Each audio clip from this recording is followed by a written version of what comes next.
مسکن کا کھڑا کیا جانا اور مخصوصیت۔ اور خداوند نے موسیٰ سے کہا، پہلے مہینے کی پہلی تاریخ کو تو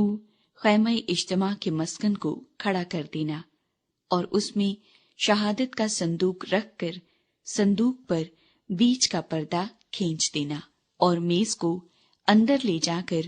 اس پر کی سب چیزیں ترتیب سے سجا دینا، اور شمعدان کو اندر کر کے اس کے چراغ روشن کر دینا،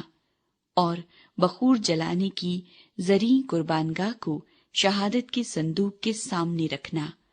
اور مسکن کے دروازے کا پردہ لگا دینا،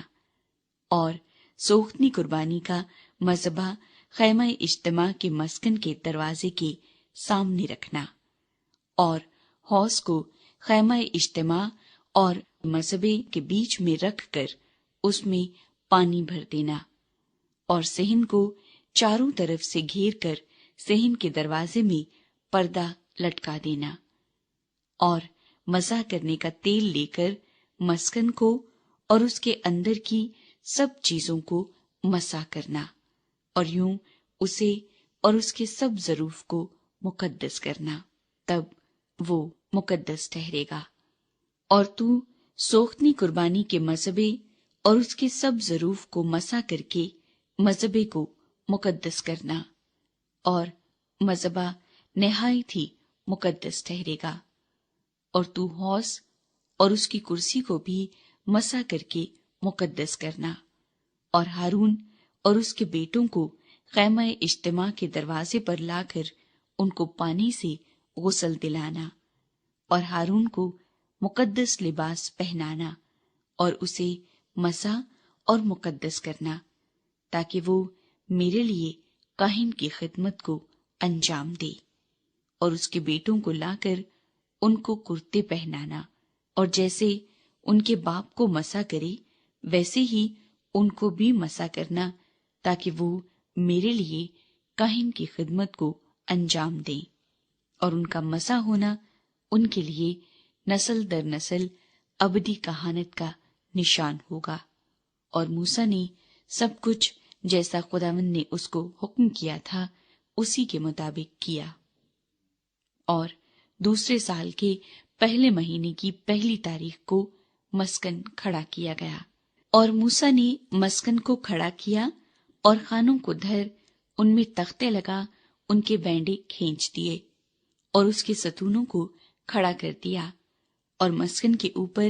خیمے کو تان دیا، اور خیمے پر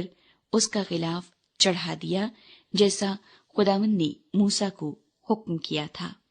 اور شہادت نامے کو لے کر صندوق میں رکھا، اور چوبوں کو صندوق میں لگا کر سرپوش کو صندوق کے اوپر دھرا۔ پھر اس صندوق کو مسکن کے اندر لایا، اور بیچ کا پردہ لگا کر شہادت کے صندوق کو پردے کے اندر کیا، جیسا خداوند نے موسیٰ کو حکم کیا تھا، اور میز کو اس پردے کے باہر مسکن کی شمالی سمت میں خیمہ اجتماع کے اندر رکھا، اور اس پر خداوند کے روبرو روٹی سجا کر رکھی، جیسا خداوند نے موسیٰ کو حکم کیا تھا، اور خیمہ اجتماع کے اندر ہی میز کے سامنے مسکن کی جنوبی سمت میں شمعدان کو رکھا، اور چراغ خداوند کے روبرو روشن کر دیے، جیسا خداوند نے موسیٰ کو حکم کیا تھا، اور زرعی قربان گاہ کو خیمہ اجتماع کے اندر پردے کے سامنے رکھا، اور اس پر خوشبودار مسالے کا بخور جلایا جیسا خداوند نے موسیٰ کو حکم کیا تھا، اور اس نے مسکن کے دروازے میں پردہ لگایا، اور خیمہ اجتماع کے مسکن کے دروازے پر سوختنی قربانی کا مذبح رکھ کر اس پر سوختنی قربانی اور نذر کی قربانی چڑھائی، جیسا خداوند نے موسیٰ کو حکم کیا تھا، اور اس نے حوض کو خیمہ اجتماع اور مذبح کے بیچ میں رکھ کر اس میں دھونے کے لیے پانی بھر دیا، اور موسیٰ اور ہارون اور اس کے بیٹوں نے اپنے اپنے ہاتھ پاؤں اس میں دھوئے۔ جب جب وہ خیمہ اجتماع کے اندر داخل ہوتے اور جب جب وہ مذبے کے نزدیک جاتے تو اپنے آپ کو دھو کر جاتے تھے، جیسا خداوند نے موسیٰ کو حکم کیا تھا۔ اور اس نے مسکن اور مذبے کے گرد گرد صحن کو گھیر کر صحن کے دروازے کا پردہ ڈال دیا۔ یوں موسیٰ نے اس کام کو ختم کیا۔ مسکن کے اوپر بادل کا چھا جانا۔ تب خیمہ اجتماع پر ابر چھا گیا اور مسکن خداوند کے جلال سے معمور ہو گیا، اور موسیٰ خیمہ اجتماع میں داخل نہ ہو سکا، کیونکہ وہ ابر اس پر ٹھہرا ہوا تھا اور مسکن خداوند کے جلال سے معمور تھا۔